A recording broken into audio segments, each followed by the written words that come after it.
क्यों परमेश्वर हमारी प्रार्थना का उत्तर नहीं दे रहा। वे काफी लंबे समय से प्रार्थना भी कर रहे हैं, लेकिन प्रार्थना का उत्तर आखिर क्यों नहीं आ रहा। क्यों प्रभु यीशु मसीह उनकी प्रार्थना का जवाब नहीं दे रहे हैं। क्यों आखिर प्रभु यीशु मसीह चुपचाप हैं।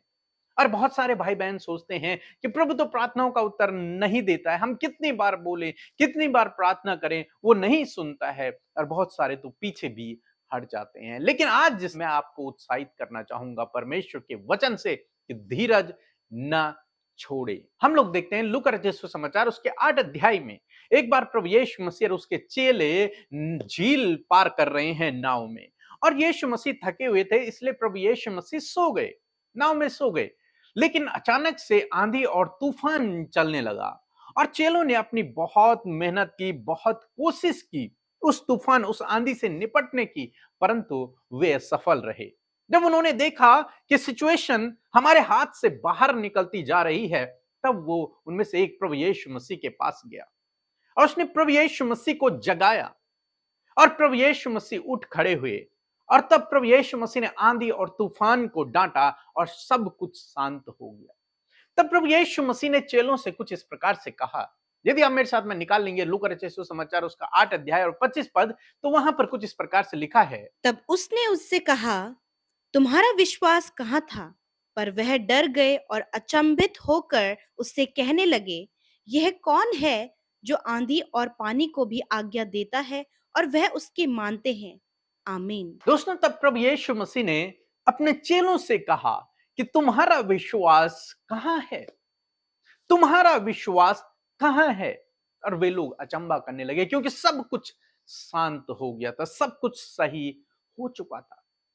और प्रभु यीशु मसीह उनसे कहते हैं कि तुम्हारा विश्वास कहां है। मैं आपको उत्साहित करना चाहूंगा कि आप तो कह रहे हैं कि प्रभु यीशु मसीह चुप क्यों है, प्रभु यीशु मसीह जवाब क्यों नहीं दे रहे। जैसे हम यहां पर देखते हैं, चेला यीशु मसीह के पास जाता है कि प्रभु तुझे क्या हमारी चिंता नहीं है, हम मरे जाते हैं, तुझे चिंता नहीं है, इतना बड़ा आंधी आ गई, इतनी बड़ी तूफान आ गया है, तुझे हमारी चिंता नहीं है। दूसरे शब्दों में यदि हम देखें तो वो तूफान से घिरे हुए हैं, आंधी से घिरे हुए हैं, लहरें उनकी नाव को डुबा रही हैं, लेकिन प्रभु यीशु मसीह आराम कर रहे हैं, प्रभु यीशु मसीह सो रहे हैं। क्या प्रभु यीशु मसीह को वो पता नहीं चला? नहीं, प्रभु यीशु मसीह सब कुछ जानते हैं, उन्हें सब कुछ पता है और वो जानते हैं कि क्या हो रहा है। लेकिन फिर भी प्रभु यीशु मसीह सो रहे हैं। क्यों सो रहे हैं? क्योंकि प्रभु यीशु मसीह उनके विश्वास को देखना चाहते कि तब प्रभु यीशु मसीह ने उनसे कहा, तुम्हारा विश्वास कहां है? जब मैं तुम्हारी नाव पर हूं तो तुम्हें विश्वास में डगमगाने की जरूरत नहीं है। परिस्थितियां भले ही विपरीत हैं, लेकिन विश्वास तुम्हारा स्थिर होना चाहिए, विश्वास नहीं डगमगाना चाहिए। परिस्थितियां तो डगमगा रही हैं, लेकिन विश्वास नहीं डगमगाना चाहिए। और यहां पर हम लोग देखते हैं कि यीशु मसीह नाव पर हैं, लेकिन चेले बहुत डरे हुए हैं। शायद वो भी सोच रहे हैं कि यीशु को हमारी चिंता नहीं है, यीशु हमारी प्रार्थना को नहीं सुन रहा, यीशु हमें नहीं बचा रहा। इसलिए वो यीशु को जगाने के लिए गए। और जब यीशु आए तो यीशु ने उन्हें आंधी और तूफान को डांटा और सब कुछ शांत हो गया। और चेलों से कहा, तुम्हारा विश्वास कहाँ है? तुम तो कह रहे हो कि प्रभु मेरी प्रार्थना को नहीं सुन रहा, प्रभु को मेरी चिंता नहीं है, प्रभु मेरी प्रार्थना का उत्तर नहीं दे रहा। और प्रभु कह रहे हैं कि तुम्हारा विश्वास कहाँ है, तुम्हारा विश्वास कहां है। आज आपको जांचने की, अपने आप को जांचने की आवश्यकता है कि आपका विश्वास कहां है, क्योंकि प्रभु विश्वास के अनुसार ही काम करता है। प्रभु आपसे पूछता है कि आपका विश्वास आज कहां है।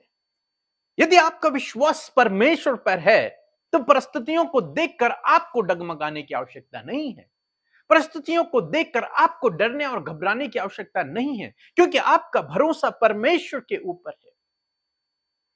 और यदि आप डर रहे हैं, यदि आप घबरा रहे हैं, यदि आप डगमगा गए हैं परिस्थितियों को देखकर, तो इसका मतलब आपका विश्वास परमेश्वर के ऊपर नहीं है और आप उससे प्रार्थना कर रहे हैं। इसीलिए शायद आपकी प्रार्थना का उत्तर नहीं आ रहा। अपनी परिस्थितियों को नहीं, बल्कि प्रभु की ओर देखें और अपने विश्वास को स्थिर बनाए रखें, उसे डगमगाने न दें, और तब प्रभु आपकी प्रार्थना का उत्तर देगा। निश्चय प्रभु किसी की भी प्रार्थना का अनसुना नहीं करते। जब ये चेला प्रभु यीशु मसीह को उठाने के लिए गया तो प्रभु यीशु मसीह उठे और प्रभु यीशु मसीह ने उस परिस्थिति को बिल्कुल ठीक कर दिया, सब कुछ शांत हो गया।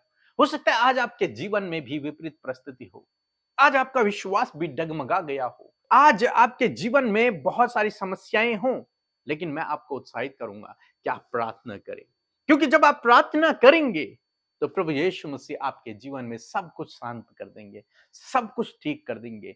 जो कुछ गड़बड़ है, जो भी परिस्थितियां विपरीत हैं, सब प्रभु यीशु मसीह शांत कर देंगे, सब कुछ ठीक कर देंगे। हो सकता है आप अपनी बल शक्ति ज्ञान बुद्धि समझ से आपने बहुत कुछ कर लिया हो और आप हार गए हैं। अब आप सोच रहे हैं मैं कुछ नहीं कर सकता, लेकिन आज मैं आपको उत्साहित करूंगा, आप तो कुछ नहीं कर सकते, लेकिन प्रभु सब कुछ कर सकता है। उसके लिए कोई भी काम असंभव नहीं है, इसलिए उसके पास जाएं, उससे प्रार्थना करें, वो आपकी प्रार्थना को सुनेगा, लेकिन विश्वास के साथ में। परिस्थितियों को देखकर डगमगाएं नहीं, धीरज धरें, विश्वास में बने रहें, प्रभु पर विश्वास रखें, वो आपकी परिस्थितियों को नॉर्मल करेगा, सब कुछ ठीक कर देगा आपके जीवन में। सो प्रभु आपको इस वचन के द्वारा बहुत आयत से आशीष दे। आमीन। लगातार वचनों को सुनने और वचन के भेदों को जानने के लिए चैनल को सब्सक्राइब जरूर करें। धन्यवाद।